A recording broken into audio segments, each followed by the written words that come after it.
لا ويلك الوراني وعدل أكبر كسكس في العالم يقد ينشاف. القصعة الواحدة توكل 4000. وقلت أنا فم قصيدتين على يتحدث: لقد أيقظت فكري بشعر مرونق، حمامة طوق ذات جيد مطوق.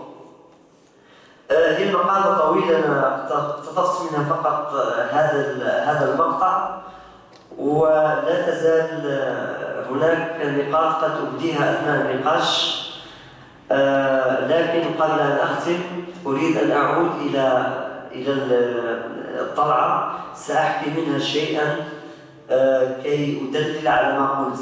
قال الراحل تخيل سيدي بابا: ميتة فرصك ما تحسن حد، فرصك ما تتفس معها بعد، ما تسبيك الفوق مبلل، ظاهر كان كيف تنزون، وقت النفرس طاحت بأحمد، جيت تكركس كيف المجنون، وبقيت سبع فم مقلد ما تخبطون على القرون.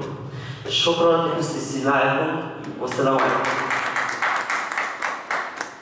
إذن شكرا للسيد الدكتور لابوزيد على هذه المداخلة التي حاولت بإمكانها أن تقارب هذا النوع من الشعر، وأن تحاول أن تبحث عن مظاهر الحداثة إن وجدت في هذا الشعر، ولكنها تشكل الحقيقة في وجود هذا المفهوم على مستوى الشعر الحساني.